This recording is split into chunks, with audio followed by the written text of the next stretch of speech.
படம் எடுக்கிற தயாரிப்பாளர் வந்து தன்னுடைய ப்ராடக்டை சூப்பர் ஸ்டார் அவர்களுடைய கூலி திரைப்படத்துடைய வசூல் ஒரு பக்கம் வந்து பங்கமா அப்படி வந்து மாஸ் பண்ணிக்கிட்டு இருக்கு. இன்னொரு பக்கம் திருப்பூர் சுப்பிரமணியம் அவர்கள் ஒரு பேட்டி கொடுத்திருக்காரு. அதில் அவர் சொல்ற வார்த்தைகள் இன்னும் பயங்கரமா வந்து இருக்குது. என்ன ஏதுங்கிறத பத்தி தான் இந்த ஒரு வீடியோவில் நம்ம வந்து டீட்டெயிலா பேச போறோம். லைக் பண்ணி ஷேர் பண்ணி சப்ஸ்கிரைப் பண்ணி சப்போர்ட் பண்ணுங்க. சூப்பர் ஸ்டார் அவர்களுடைய கூலி திரைப்படம் ஆகஸ்ட் 14 ரிலீஸ் ஆகி செம்மையா வந்து பல கலெக்ஷன் வந்து ரெக்கார்டு பிரேக் பண்ணிட்டு இருக்கு. ஸோ பல ரெக்கார்டை வந்து இப்போ வந்து உருவாக்கிட்டு இருக்குன்னு சொல்லலாம். முதல் 4 நாட்கள்ல பாத்தீங்கன்னா 404 கோடின்னு சொல்லிட்டு சன் பிக்சர்ஸ் வந்து அனௌன்ஸ் பண்ணாங்க.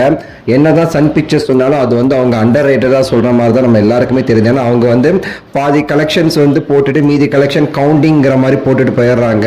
அந்த மீதி கலெக்ஷன்ங்கிறது ஒரு 5 கோடி 10 கோடினா ஓகே, ஆனா 30 கோடி 50 கோடி வந்து அவங்க வந்து விட்டுட்டு சொல்றாங்கன்னு சொல்லிட்டு பல குற்றச்சாட்டு அவங்க மேல இருக்கு.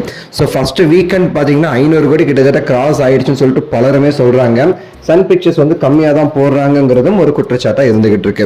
இந்த நிலையில பாத்தீங்கன்னா இன்னும் சில நாட்கள் இப்போ போயிருக்கு பாத்தீங்களா, இந்த வீக் டேஸ் அதுவுமே வந்து சூப்பரா வந்து கலெக்ஷன் வந்து பண்ணியிருக்குன்னு சொல்றாங்க.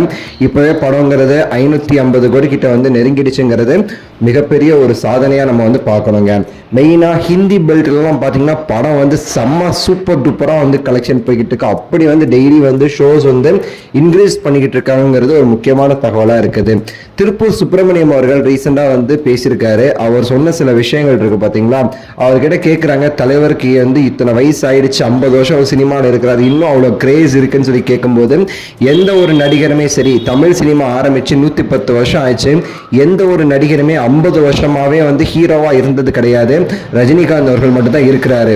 சில பேர் கமலஹாசன் அவர்களை சொல்லலாம், கமலும் இருக்கிறார். ஆனா வசூல் ரீதியா பார்க்கும்போது கமலஹாசனை விட ரஜினிகாந்த் அவர்கள் தான் வசூல் சக்கரவர்த்தியா இருக்காரு. எப்படி நீங்க கம்பேர் பண்ணாலும் கமலை விட ரஜினி வந்து ஒரு படி மேலதான் இருக்கிறாரு. இன்னும் அப்படி சாதனைகள் செஞ்சிட்டு இருக்காரு. மக்கள் அவரோட படம் அப்படின்னா குடும்பமா வந்து மக்கள் வந்து தியேட்டர்ல வந்து கொண்டாடுறாங்க. அந்த அளவுக்கு ரஜினிகாந்த் அவர்கள் வந்து எல்லா இடத்துலயுமே சரி மிக பிரபலமா இருந்துட்டு இருக்கிறாரு.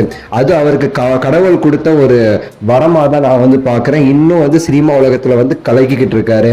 இந்த கூலி திரைப்படம் ஜெயிலர் நம்பரை வந்து அப்படியே ஈக்குவல் பண்ணிக்கிட்டு இருக்கு. ஜெயிலருக்கு மேல போகுமாங்கிறத நம்ம குறிப்பிட்டு பொறுத்திருந்து நம்ம வந்து பார்க்கணும். ஆனா ஜெயிலர் நம்பரை இப்போ வந்து ஈக்குவல் பண்ணிடுச்சு அப்படின்னு சொல்லிட்டுமே நம்ம திருப்பூர் சுப்பிரமணியம் அவர்கள் வந்து பேட்டி கொடுத்திருக்காரு.